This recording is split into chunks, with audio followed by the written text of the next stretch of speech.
Now to the war in Gaza, where a new round of ceasefire negotiations are scheduled to begin Thursday. Despite Hamas leaders skipping the talks, Iran has vowed to attack Israel in retaliation for the death of a Hamas leader, but says the political ceasefire could delay that strike. CBS News foreign correspondent Ramy Inocencio is in Tel Aviv. Ramy?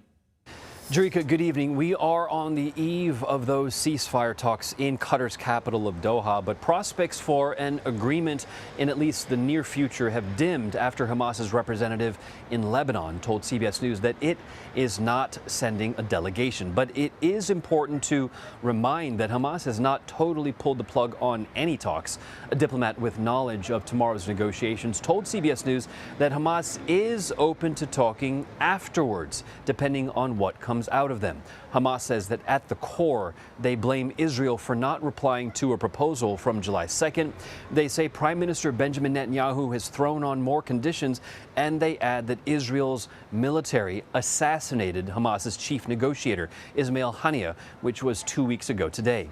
That diplomat also told us who is expected to be at the talks. That includes CIA Director William Burns, Mossad Chief David Barnea, Egypt's spy chief, and the Prime Minister of Qatar. And just a few hours ago, Israeli Prime Minister Benjamin Netanyahu approved the departure of the Israeli delegation to Doha. They leave tomorrow, and he says they are empowered to make decisions. He says they do have the mandate to negotiate. As for Iran and Hezbollah, no public comment on Hamas not attending tomorrow's talks, perhaps waiting and watching to see what comes out of Qatar. Jerika. Ramy Inocencio in Tel Aviv, thank you. Dan Byman joins us now from Washington. He's a senior fellow with the Warfare, Irregular Threats, and Terrorism Program at the Center for Strategic and International Studies. Dan, thank you for joining us.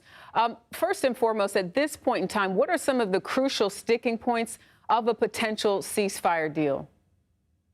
Well, Hamas, of course, wants Israel to withdraw from Gaza and end its military operations. And it sees the remaining Israeli hostages that it has as its key bargaining chip. For Israel, it's flipped. It wants the ability to do continued military operations against Hamas. It wants to keep some military presence in Gaza. But of course, its priority is getting its hostages back. And that difference is pretty fundamental and very hard to bridge.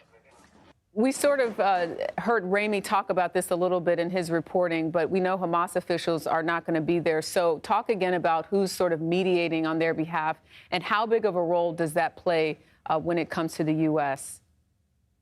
So we see that Qatar, which is hosting this, is helping mediate, as has Egypt. And both of them historically have had good relations with Hamas and have been able to speak to the very top of Hamas leadership.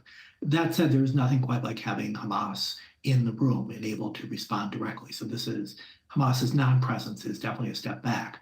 And the U.S. role is very important here. It's very important as a way of coordinating all the different states. It's a way of showing Israel that both the United States wants peace, yet is behind Israel. So active U.S. participation is very important. Israel has clearly been preparing for a retaliatory attack from Iran over the killing of the top Hamas leader, but Iran has said only a ceasefire will delay retaliation. Delay is a key word here. Is there a sense that the attack from Iran could still happen if a ceasefire deal is reached?